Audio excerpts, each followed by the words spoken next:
Halo, Assalamualaikum penonton ITB Motherhood TV. Salam kenal, aku Hanifah, member ITB Motherhood. Dulu kuliah di TL ITB.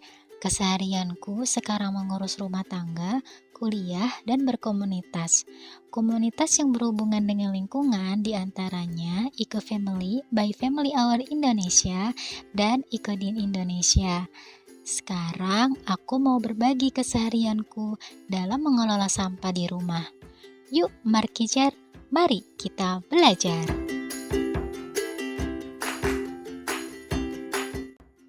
Nah, sebetulnya aku ingin mengajak teteh-teteh untuk mengubah terminologi sampah menjadi sisa konsumsi. Ini aku belajar dari Ibu Deka Wardani kalau sampah itu kesannya sesuatu yang sudah tidak berharga dan tidak bisa dimanfaatkan. Jadi aku bakal sebut sisa konsumsi aja ya. Oh ya, kalau kata dosenku dan beberapa praktisi persampahan, pengelolaan sampah itu dibagi dua macam. Ada pengurangan, ada penanganan. Nah, jadi kalau aku bilang cara kelola sampah dari rumah, berarti ada dua hal yang akan kita pelajari. Pengurangan, bisa juga pencegahan, dan penanganan.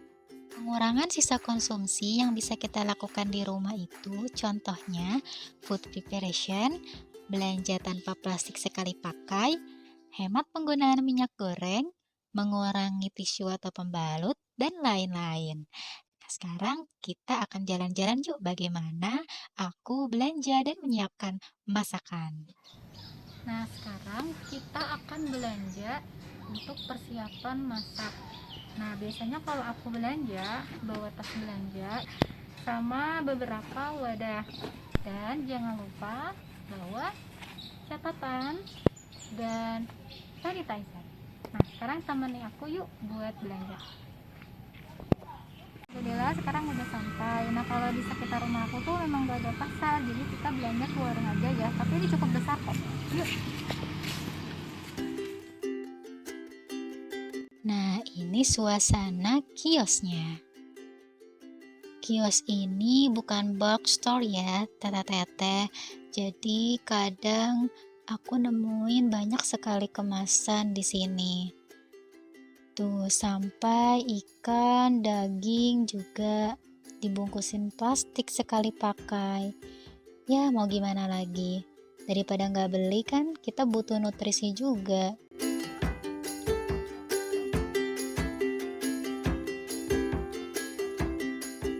Nah, tada, lihat, tata-tata cantik banget ya hasil belanjaan aku. Ini kalau misalnya aku sayuran nggak dicuci ya, begitu juga daging dan ikan aku nggak cuci dulu. Aku tambahkan jeruk nipis dan ini nih yang penting wortel. Biasanya wortel tuh cepat busuk ya, makanya aku masukin ke air, tambahin air dan itu awet banget sampai 1 minggu pun masih fresh. Nah, ini bumbu marinasi buat ayam ungkep aku bikin sendiri. Jadi nggak pakai bumbu racik ya, biar mengurangi sampah. Terus hasil belanjaan ini nanti jangan lupa disimpan di freezer ya untuk daging dan ikan. Kemudian untuk yang lainnya, misalnya ini di chiller ya, aku biasanya nyimpan daun jeruk, jeruk nipis gitu ya. Nah, untuk di dalam kulkas lainnya ini aku simpan beberapa sayuran biasa sih. Dan untuk buah-buahan aku simpan di bawah. Ya, dan jangan terlalu penuh ya, nanti kalau penuh sirkulasi udaranya nggak bagus. Nah, ini wortel yang tadi aku masukkan ke dalam air. Nah, ini menu food preparationnya.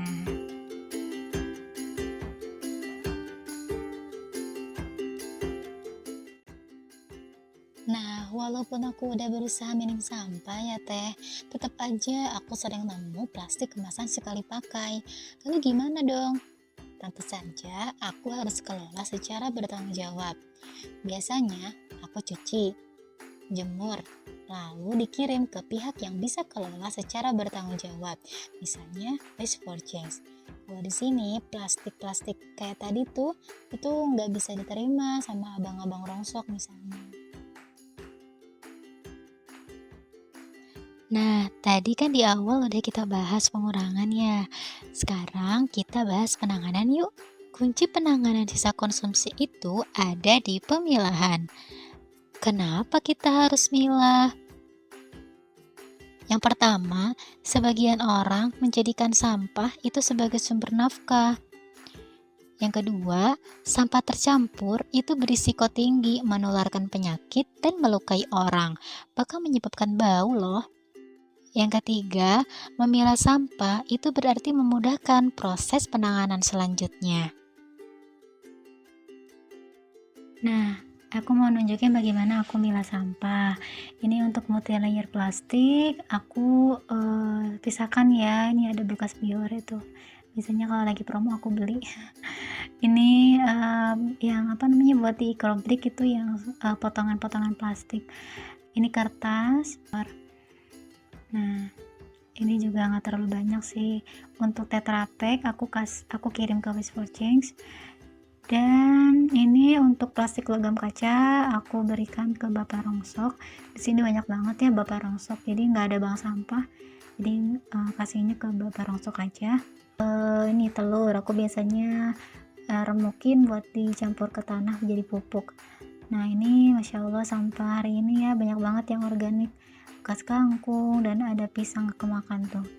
Nah ini bimoli sorry minyak ya jelantah yang aku kumpulkan bareng warga. Ini ada residu, jadi yang nggak bisa diapa-apain lagi gitu, kayak misalnya tisu atau kertas yang kotor. Oh iya, limbah elektronik aku simpan sementara dulu buat dikirim ke pihak yang bertanggung jawab. Kalau dulu aku biasanya simpan di dropping box IWSRG di Jakarta. Nah, Tete, ada info menarik nih. Kalau database Zero Waste ini bisa juga loh teman-teman akses di aplikasi buatannya Radit. Beliau ini anaknya Bundika. Aplikasi karya Radit itu ada 3, ada Trash Audit, ada Zero Waste Database, dan Zero Waste Challenge. Untuk info selanjutnya bisa direct message Mbak Dini. Oh ya, sejak kami menikah, alhamdulillah kami gak pernah buang jelantah sembarangan. Kami kumpulin di Jeringen dan ajak tetangga sekitar untuk melakukan hal yang sama. Lalu kami jual ke pengumpul yang datang dari Bandung untuk dikelola jadi biodiesel. Cara kelola jelantah seperti apa? Yuk kita lihat videonya.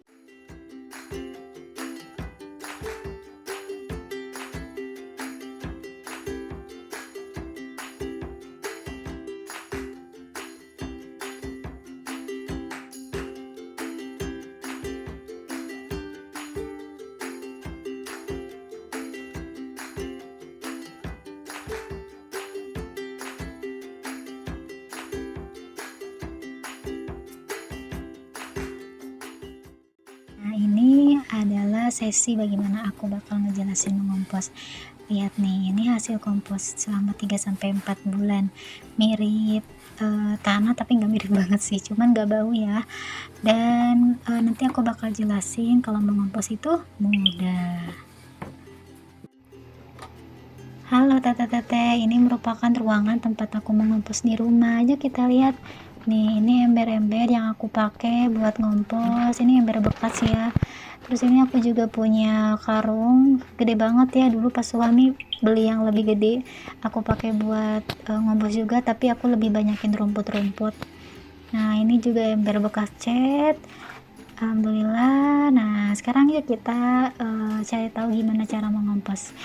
Mengompos itu mudah ya, kita siapin ini apa namanya kompos.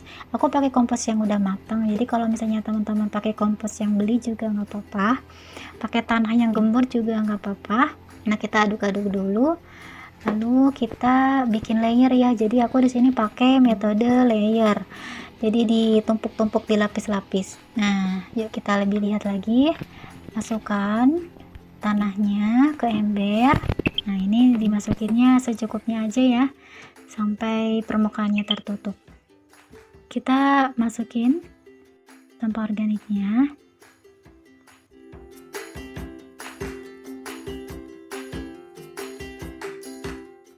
Ini aku sampai 1 hari ya, bekas sayuran. Kalau tulang-tulangan aku nggak komposin sama kulit telur juga ya, soalnya itu bikin bau dan mengundang lalat. kita tutup lagi dengan tanah. Nah, ukurannya segimana bebas sih, yang penting tertutup aja lapisannya. Nah, aku pakai embernya cukup gitu ya. Nah, aku selama beberapa tahun ini alhamdulillah sih cukup. Nah, ini yang paling penting, jangan lupa untuk mencampurkan cairan. Ini namanya MOL, mikroorganisme lokal. Tambahin aja dikit aja ya, 3-4 tutup botol. Nah, mikroorganisme lokal ini buat starter, jadi memicu sumber mikroorganisme. Ini aku bikin dari air cucian beras 1 liter, terus ada terasi sama gulanya 2 sendok makan. Terasinya sepotong aja, terus aku diemin 5-7 hari.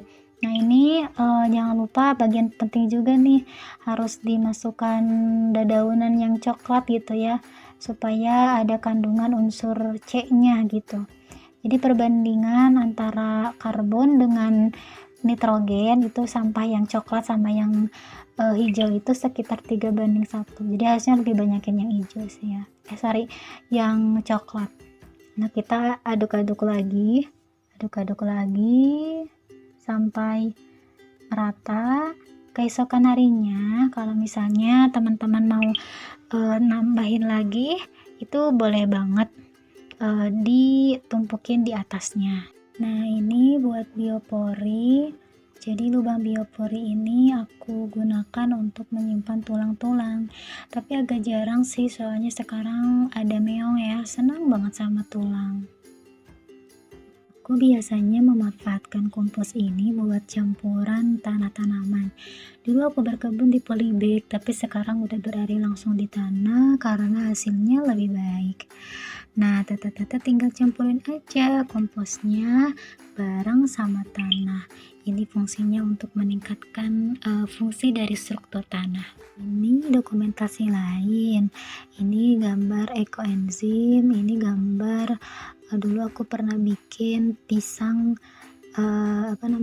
pupuk dari pisang, pupuk cair dari pisang, lalu pemusnah serangga dari bawang, kulit bawang, dan pupuk dari kulit telur. Sekian video dari kami, terima kasih sudah menonton. Jangan lupa follow dan like ya.